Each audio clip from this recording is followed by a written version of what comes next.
Hello, everyone, and welcome back to another edition of West Ham Fan TV's Post-Match Pint, the only West Ham United post-match Friday show on the internet. Oh, fucking hell. Yeah, all right. Knock my camera out. We've just come back from the Burnley game, and Lawless is here now, right now. Look, there we go. Where it was Burnley 2, West Ham 2. Good start to the championship campaign, eh, boys?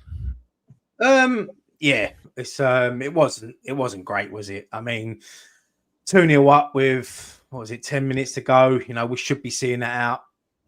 To be fair, Burnley, I think, deserved the point. Overall, I thought, especially second half, they were a better team. They looked likely to score. I thought it was just going to be our day, but it just comes down to decisions, doesn't it? You know, we're sitting here now. If we see that out as a 2-0 win, you're not going to get the meltdown that I've seen with the fans about Nuno and tactics and that. But that's football for you. And yeah, it was just disappointing. I mean, I looked at that starting lineup and I think that starting lineup's good enough to beat any team in this championship. But then I look at the bench and that's the worry.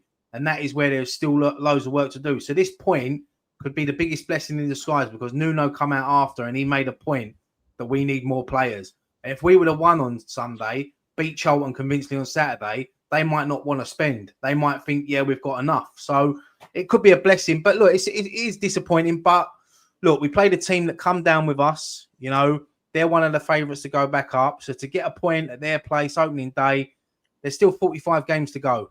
There's a lot of minutes left to play, a lot of football left to play. So there's always going to be a meltdown. We live in an era now where you can just go and have a meltdown on social media. But it's first game of the season. I think there has been a bit of an overreaction. I really do. And I get that people are looking at what happened last season. But you've got to remember, we've got a manager in charge who got over 100 points with Wolves. So he knows this league. So we had it with Moyes. We wanted him out. Lopetegui, Potter. All these managers have come and gone. Nothing's improved. So it can't always be the manager. We've got to look at these players sometimes. I've got to say, I've got to say this. This is my take on it. Obviously, I was there. And we started like a steam train. We was great. We was fantastic. Like all of a sudden, I thought to myself, yes, they're ready. These boys are ready. Like the two midfielders, Alford and Kante, I thought was doing excellent work. They was breaking up the play. They was doing what they was meant to be doing. We was defending well. We got the goal with Kilman. Everyone's pressing. Everyone's making it difficult. We're winning the ball high up the field. 1-0 we go up. Then we sit back, right? Then we sit back. Then we try and soak up the pressure. They hit the post. I know this was in the second half, but they hit the post and it went back into Hermansen's hands. And then they had a couple of headers that were straight out of Hermansen. Any other side they would have scored. And then they had that one that was cleared off the line by Scholes. And then we scored again. And then we didn't do what we was meant to be. Every time we done what we're good at, we was better than them. You know, and that is the point. That is the point. And listen, you've got to start to question the manager. You have got to start to question the manager. Has he got the bollocks for this league? Have the players got the bollocks for this league? There's a couple of them there that I don't think have, but I'm going to look at the manager. And I do agree, right? It's a bit of a meltdown, but I do also understand the people's frustration because we have seen this time and time again under this manager, where he gets into a lead, the players are playing well, and it's obviously a tactical decision because it happens far too fucking much for it not to be. Yeah. When he starts to retract the players, telling them to sit back in, defending a 1-0 lead from early on, which is absolutely bollocks. Absolutely bollocks. You know, we cannot see it. We've seen it time and time again. We see it with England in the summer, and we go into a new season where we're meant to be the big fish in a small pond. And I get that, but then I think that result also humbled a few of us because we all sat here on Friday night pint going 3-0, 3-1. Yeah, you got people on talk saying West Ham won't lose a game all season. This is a tough league. And if you watch that game yesterday, the difference between that and the Premier League is look at the challenges that were going in. Tatty's laying on the floor. Referees ain't going to suffer that. There's no VAR. You're not going to get these decisions. The penalty yesterday, people saying it weren't a penalty. Of course it was a penalty. Yeah, it was a penalty. You know, you just got to, you've got to realise now you're down in the Championship. It is going to be tough. And look, I'm the same. If we could have changed Nuno in the summer, I would have been up for it. But he's here. He's there. No one was saying Nuno out on Saturday. But now we've got a draw away at Burnley, as I said, against a team that have come down with us. New manager, first home game, you know. So it's just the way we collapsed. You know, we shouldn't. We was lucky to be 2-0 up. Let's be honest. And when we got that goal, Solomon, who let's just say great positive from yesterday. What a player he's going to be. Looks like he could be a steal at 6 million. Was it we played? Yeah. So it was frustrating to watch, and I do think that when you go into a championship season and you've got Kante and Alford, who don't get me wrong, played good yesterday, but we should be having they shouldn't be starting. We shouldn't be relying on them to start in this division. They should be having more experience around them to come on, because them kids make mistakes. Look at the abuse that Ollie Scholes has got online. I don't understand that. You know, he made one tackle. It was a poorly timed challenge, and he's given away a penalty. But it's not his fault that we threw that game away. It's a mixture of players. And a mixture of the manager. Listen, I agree with some of what you're saying. The manager takes the bigger the blame for me, because he made the substitution. Okay, it turns out that Pablo had a problem with his calf, but again, it was a wrong substitution completely. Right, the negative sitting back, stop doing what we was doing in the first half. The manager, it's not the players, that's the manager. That's the manager's instructions. Right, so the buck stops with him. We could have easily lost that yesterday, 4-5-1. Easily lost that yesterday. They had chance after chance in the first half, and we dominated most of the first half. And then, like you said, they hit the post. They should have done better with, went straight to the goalkeeper, but they had one off the line and then went on to score two. You know, Scholes had a pretty decent game, barring the penalty. It was a rash challenge on him, and he's got to look at himself and turn around and say, that's a huge mistake. You see him when he come off, he puts his hand up, so apologises. But that's the last one. You know, he should learn from that now and not go and do that and be a bit more players. He puts his hands up because all football players make mistakes. Yeah, exactly. Yep. You know, and you go back to the beginning of the game, and Burnley was straight. I know you said we started off well, Nick, but I thought Burnley were a better team for the first 10-15 minutes. First five, they were low. 10 minutes, and they had a couple of chances. One went just over the bar, you know, and then once we got a hold of the ball, because we couldn't get hold of it, and then once we started knocking it back, I was watching this and I was thinking, yeah, do you know what? We actually look decent here today. We look like we're coming here and we mean business, and we get 1-0 up for first game of the season, 10 minutes in, and your centre back, who's been getting criticised and rightly so for so long, you know, scores a header, and you think, oh, this could be our day. When Kilman scores, fucking hell. We might believe in miracles. The thing is, I won't have. Sorry, Dan. Sorry, I won't have the criticism of Ollie Scholes. I won't have the criticism of Ollie Scholes, because Ollie Scholes, for all his faults, and listen, there is always going to be question marks against any player that comes in and is playing first team football for us.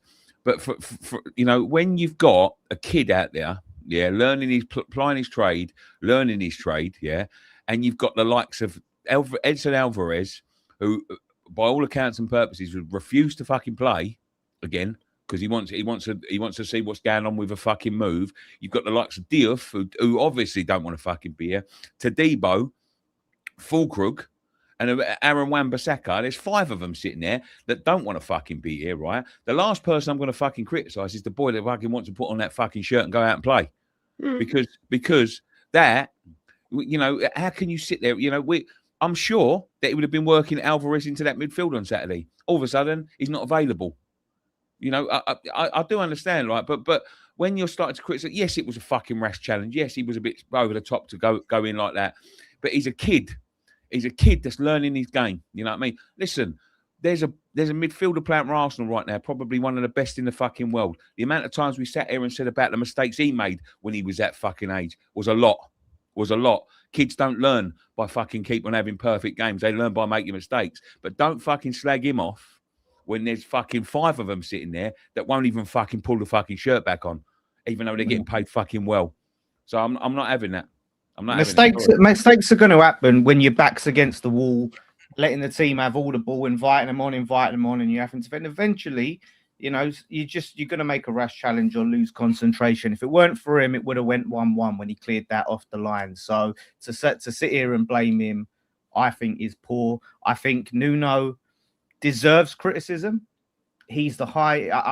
I don't necessarily agree that we should sack him now, but I think he's by far the highest paid manager in the Championship. He's on a Premier League wage, And that's what frustrates me. It's the same approach. It's the same mistakes.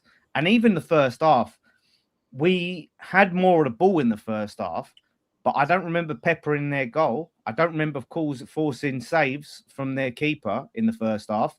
We did the usual thing where we moved the ball quite slow. And then once they had their shape, we couldn't break them down. Thankfully, obviously, it took a set piece to open it up a little bit. But I see the same problems under Nuno this season in the Championship than I saw last season. And I look at Burnley, and Burnley are going to be one of the favourites, but their team, I went through it on the watch along, right, is Kyle Walker. It was their highest appearance maker at 35 appearances last season. Fleming was their second highest at 21. The rest, 10 appearances, 1, 2s, and then a couple new signings. So that squad, from the squad that went down last season, has been decimated. They've got a new manager. They should be behind us.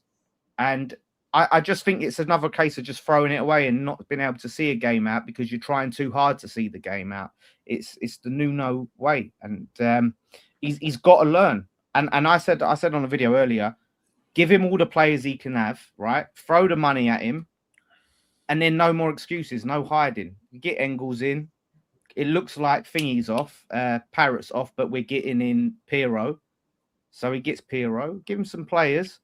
And then, but he hasn't got time. That's what I'm going to say. If he gets the players in that he wants at the end of the window, then we go 10 games into the season, and there's no, then they can make a decision.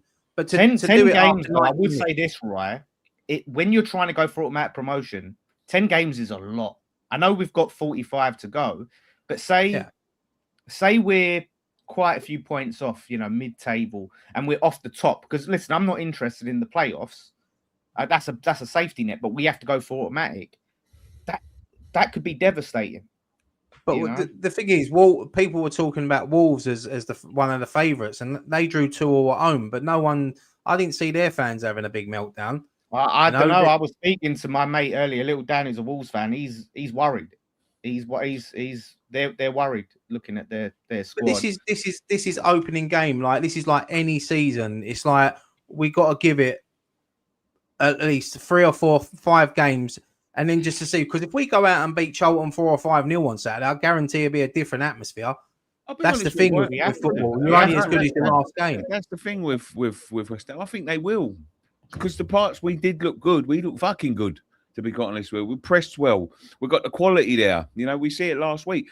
Obviously we've got Engels to come in this week, but the difference between that game on Saturday, and I'm not just going to blame them, man. I'm going to shift the blame is what they had on the bench. Their subs made a fucking difference.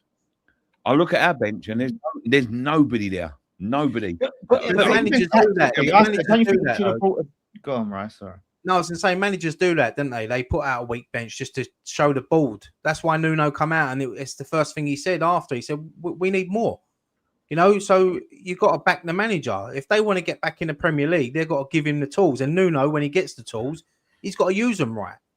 So that's the hold up. Let me read these super chats real quick because we got a few in for a Wolves fan here. It was Mike Hawke's tactics, not Nuno. I think he was talking about when he was successful at Wolves.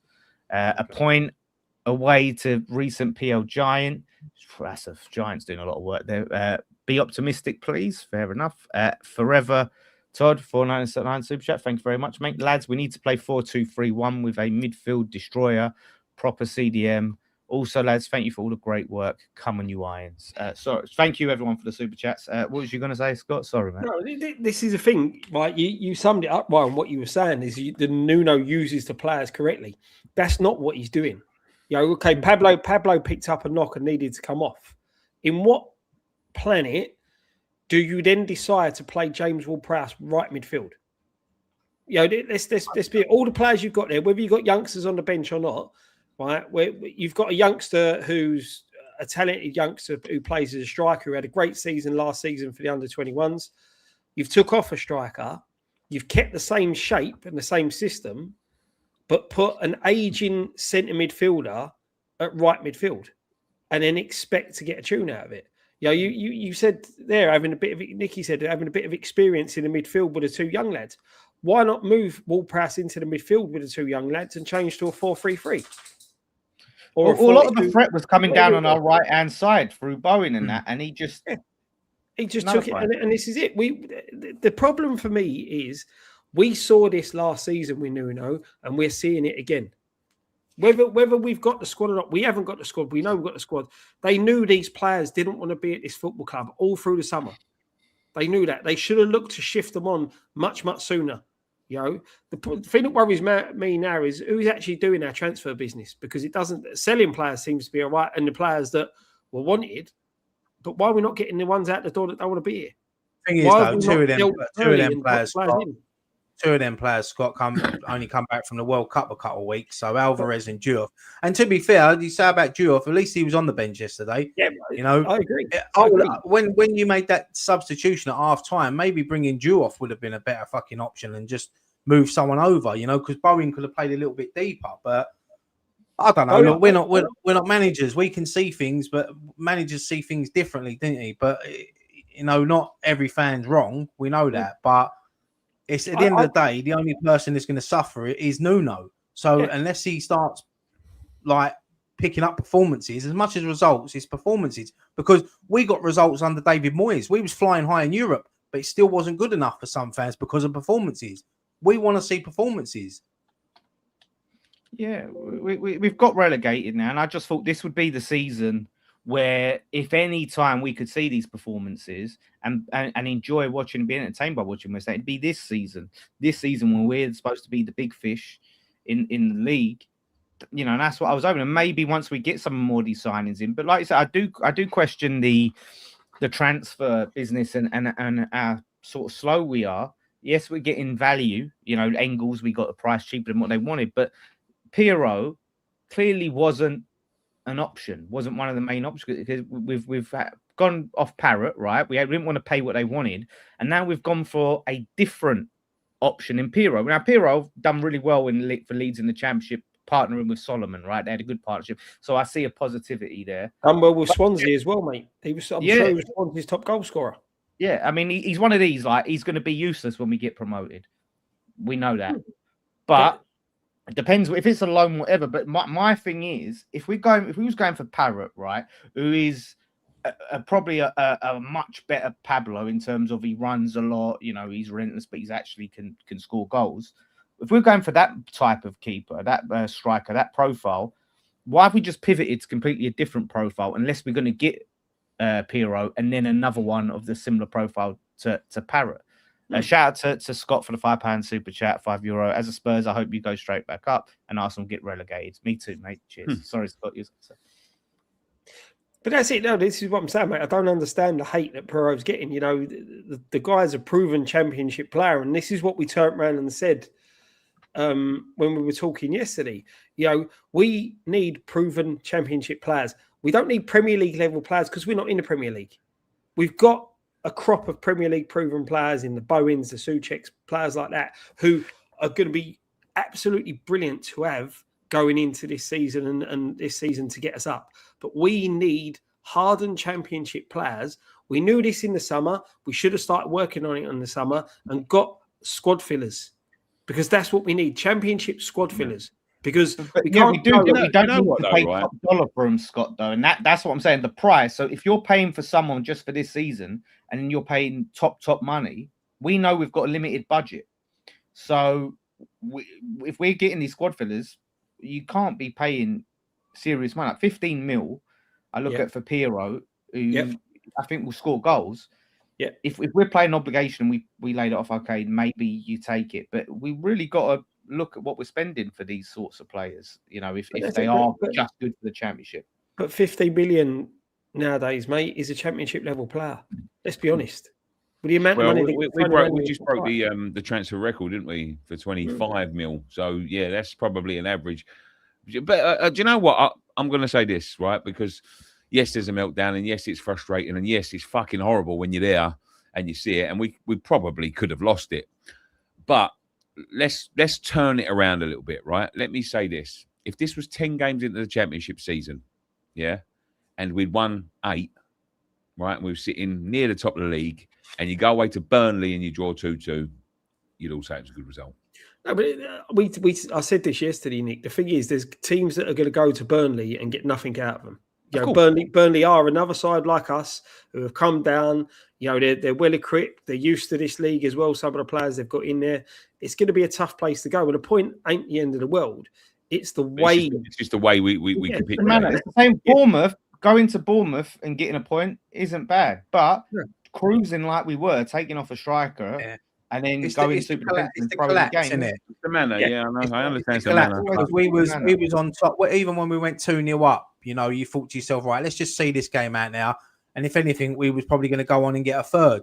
But as soon as they got that penalty, you felt it. You felt it around. You could hear it. Like, I know you was there, Nick, and you must have felt it in the stands. As soon as that goal goes in. And that Fleming, obviously, he's got connections to Millwall. So he was loving it playing against West Ham and scoring. But look, what do you think of the Veltman one, though? That substitution, I think, was even worse because he brings on Veltman and we go super for Solomon. Yeah, he played him sort of right back and then put Walker Peters out on the left wing, didn't he? Where you're probably thinking he should have put Veltman in centre back and just gone for a back five and just seen the game out. But yeah, it was it's these decisions that cost managers their job. You know, it's the fans. You know, I think if we'd have got a win yesterday, it would have obviously been a lot more positive, and I don't think anyone probably would have said about Nuno out. But it's part and parcel of football now, isn't it? You know, you lose a game, and we've all got a platform now that we can all come on, and it's not like the old days when you used to have to wait until fucking Monday to moan about it in the school with your mates because you forgot about it by the Monday. But yeah, no, look, I just think going back to the game though, I thought I was really impressed with Alford yesterday. And Kante and Point. I thought Kante done brilliant for that second goal. You know, really, really well. Solomon as well. He done a similar thing last week as well, Roy. So it looks like he's got that. I think he'd been better off putting him on the right and Ward-Prowse in the midfield I think if Solomon can stay fit all season, I think he's going to be one hell of a player for us. Goals and assists as well, because he looked lively yesterday, and that was a positive to take from yesterday. I know there's not many, but seeing him get his first goal. We need to start. Go on, mate. Sorry.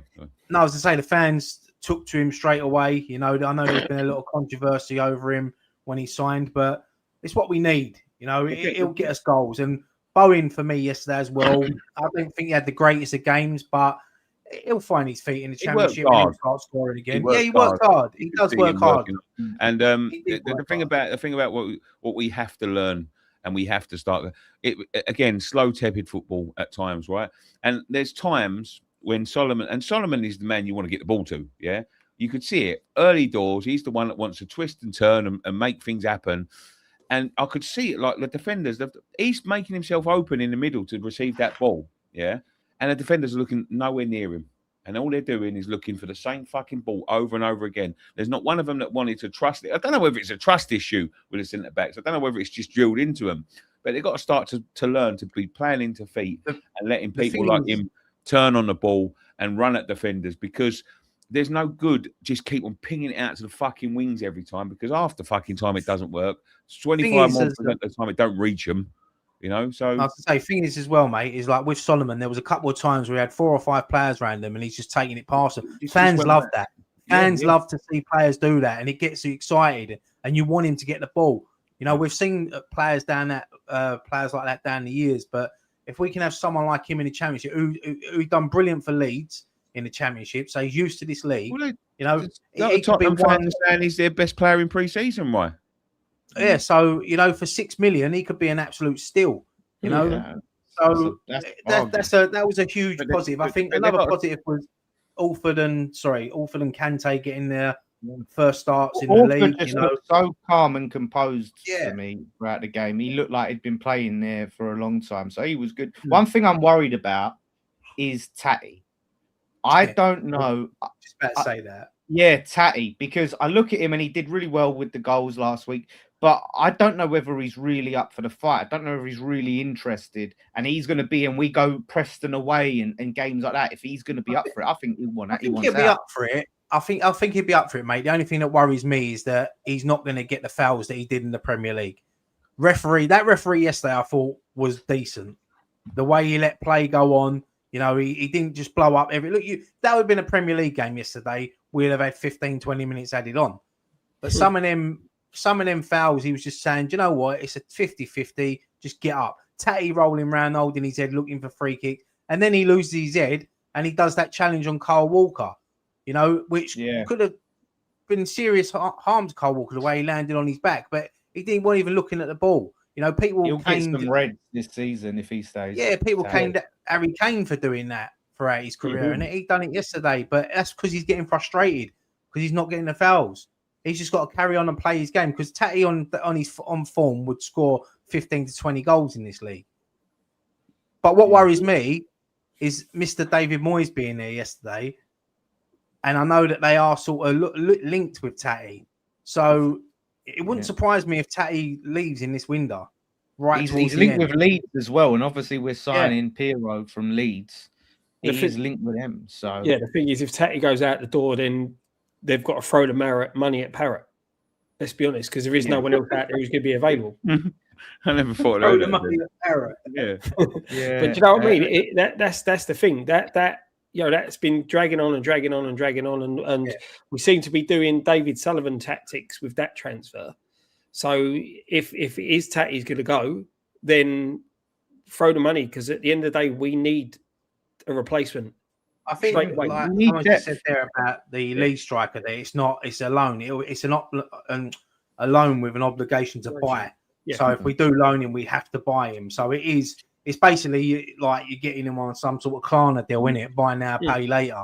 Yeah. So I think that might be when the programs we go up, wouldn't it? Like if we don't go up, if we can get him in, and imagine if we could get someone like Parrott in as well, which I think would be tough. But if we got the Leeds boy in, I won't be against bringing someone like Jamie Vardy in as a backup option on the bench. You know, I won't be against that, but I wouldn't want Vardy to be our main striker, our main first choice. No, let's go out and get the main targets and then just fill it up. As with Scott said, just fill it up with like championship proven players that can be on the bench and affect games. Because when I looked at that bench yesterday, I think we all said it in the group chat. That's a weak bench. That's the weakest bench we've seen at our football club for a long time. And that's nothing against the players on it, because the youngsters there always never let us down. But you've got to be going in there with a bit more experience. Not many. That's an Harry down to the bare bones bench. Yeah, not many. That's what they call it, the bare bones. Let me just read these couple of super chats. Our bench provides good timing, Mesh. Thank you for the super chat. Our bench provides nothing, no quality to bring on, no experience. That was the difference yesterday between us and them. Is their bench. When they start doing the likes of Brozier and you know them fresh legs with a little bit of quality, then and our tactics. I think if we just keep going at them and we don't invite them on, I think we see the game out. But I think if you look at it like that, right, and he's saying that Pablo. Listen, I know he put the wrong players in the wrong fit, but Pablo, for all of his intents and purposes, was injured, and I know Solomon was feeling an injury because I saw him pointing at his foot a few times before he came off. Hopefully, it's nothing obviously serious. We haven't heard anything, so it might have just been a little bit of cramp or whatever. But that's the difference: is that you've got no one to bring in. Ajala for Pablo is the substitution because Ajala's a young lad. That's why he's the manager, Dan. I don't think that's the quality. He sees him every day. You ain't seen Ajala once in a game. What do you mean I haven't seen him once? Hold up. You haven't seen him playing a competitive game. I haven't seen him once.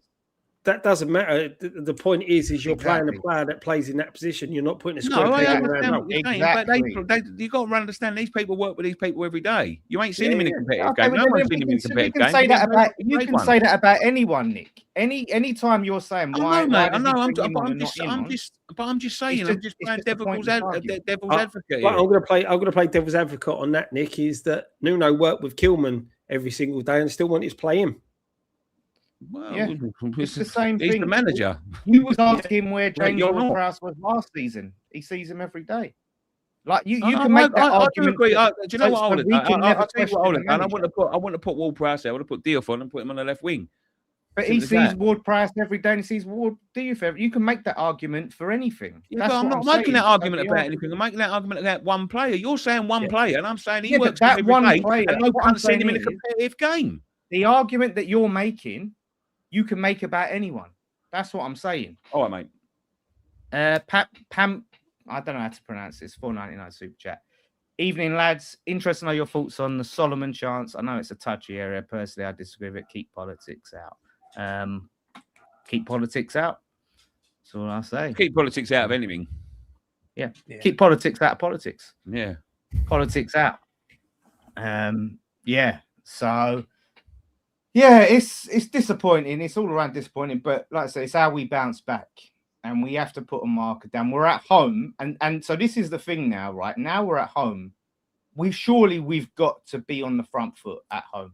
Surely we've got to be taking the game to Charlton and showing the initiative. Surely, I think we will. I think we'll go I think it's a London derby, first home game of the season. You know, as you said, be on the front foot, put in a performance, especially after the disappointment of yesterday. But look, we're unbeaten this season. We're only 2 points off top. Keep the fucking have the positives, eh? But look, there's a long way to go. 45 games left. You know, there's going to be so many ups and downs this season. Let's just hope that we can get a good win under our belts on Saturday. You know, start home well, and then just continue it. Just keep going, and hopefully a few more signings come in, and then let's hope that we can just have a bit of positive. We don't want no more mummy and daddy arguing. No, we need to start strong at home. We need to make the London Stadium a fortress. Something that we've not been able to do, but we need to do that this season.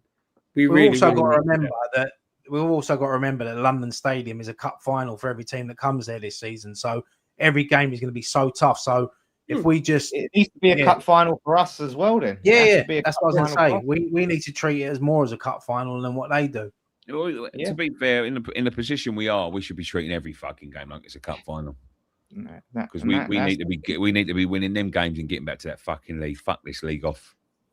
I think we got to look at that Southampton's game and rotate massively, because I'm seeing Solomon having to come off early because of potential. I know he's not injured. He probably just a precaution. Pablo coming off, like with the lack of squad depth we have, we cannot afford to risk our big players in a Carabao Cup competition. I mean, Solomon come off in the 90th minute, and I think it was just a tactical decision. Running, he looked all right. He looked all right. He was looking at his foot, right? He was pointing at his foot, and he was asking for a sub.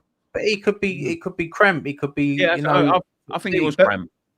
Yeah, but whatever it is, what I'm saying is we don't have the depth to have a title promotion campaign and a Carabao Cup run and risk basically, having Bowen or Tatty or Solomon or Mavropanos, one of them pick up because the depth is so thin. So unless we're going to go out and sign 7 players between now and the end of the season, I just don't think we should be playing our strongest 11 against Southampton.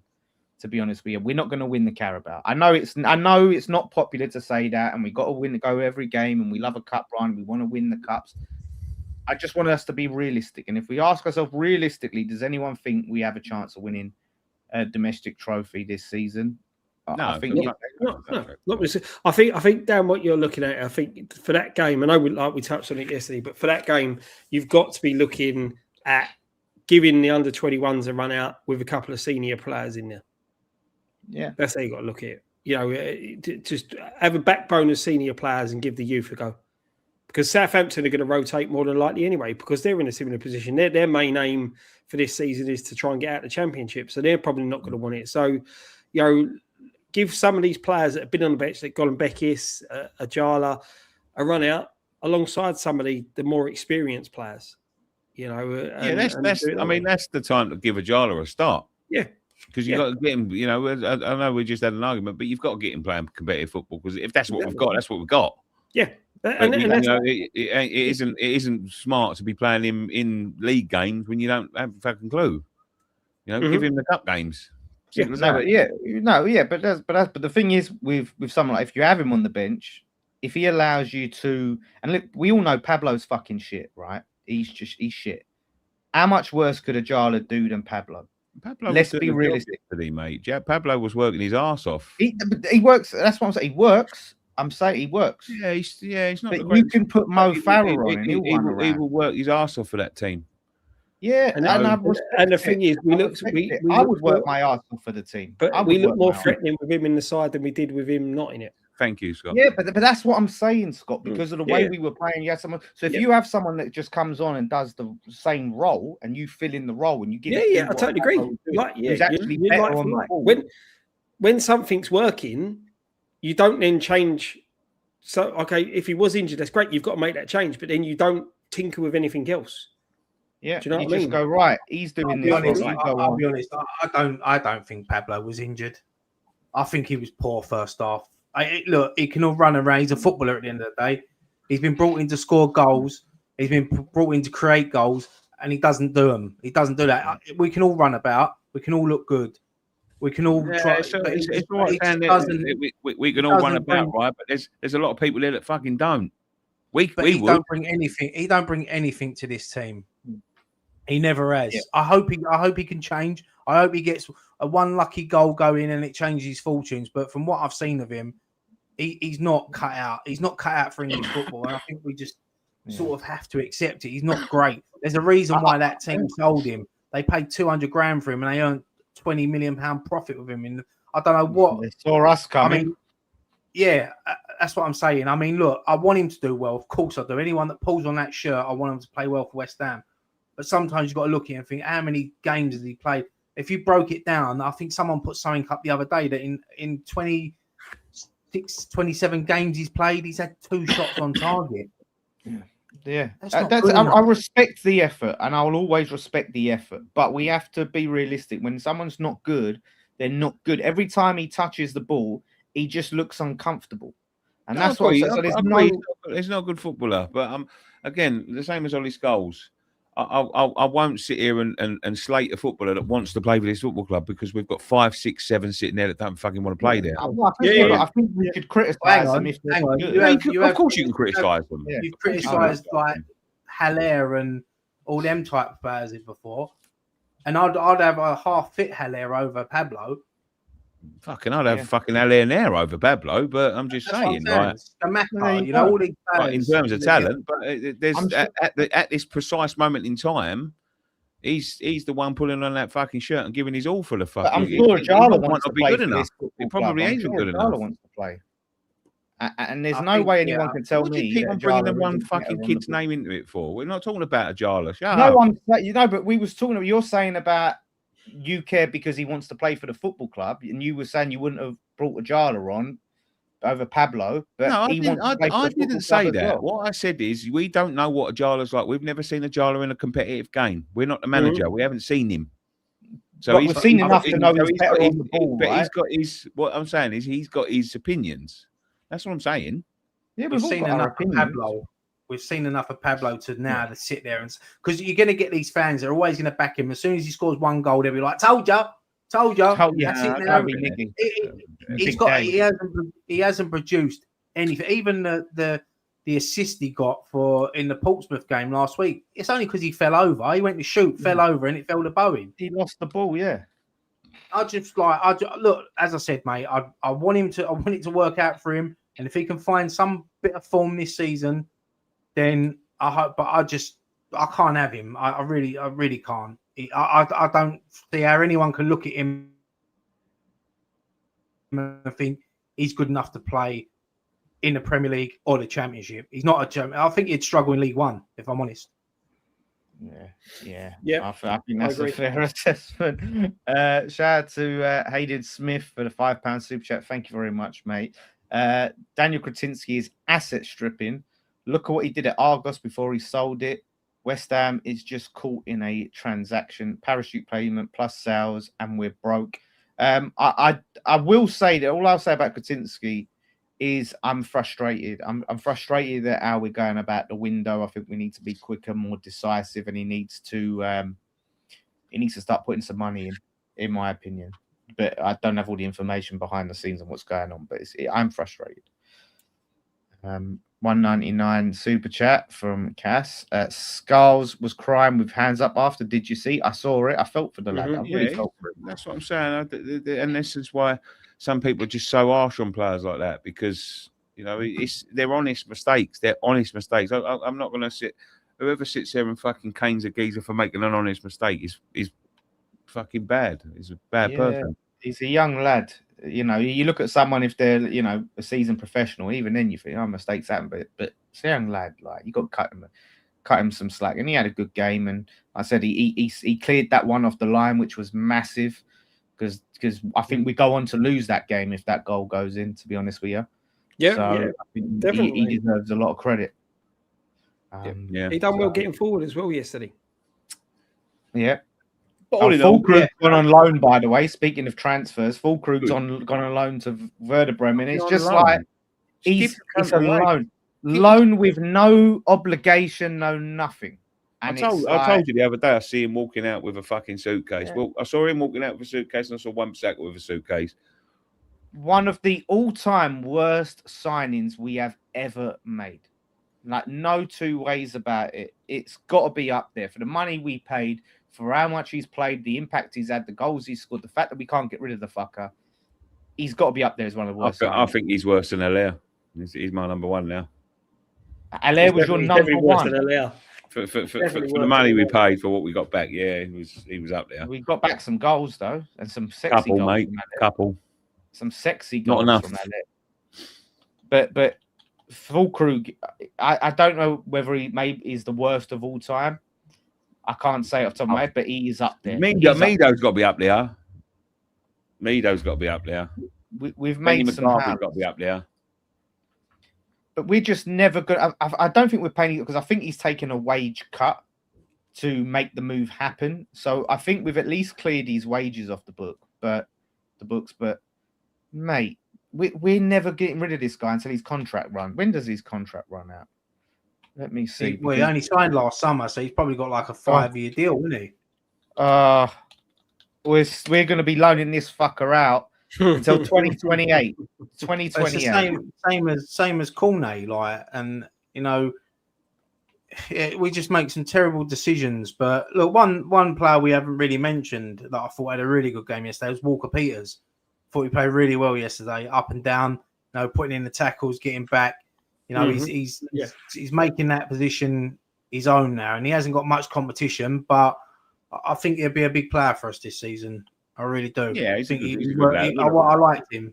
Good, honest lad. I liked him yesterday. Yeah. I think it was great, Key. I think he'll do really well.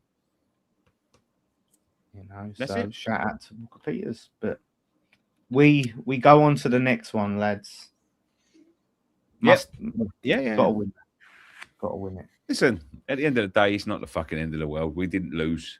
So there's one positive. And listen, I think Engels comes in, get something sorted with Alvarez and fucking get him playing. Souček will be back in a month. I think, you know, there's a lot more to Alvarez come. Might be off. Yeah, maybe. And if he wants to go, get him out. You know, anyone that don't want to be here, just get him out. And, you know, but Engels is coming in. He does want to be here because he's left Celtic to be here. I'm sure we'll get another couple of signings, but we need to get him fucking sharpish and fucking start to, you know, Charlton on Saturday. We should be looking to fucking steamroll them.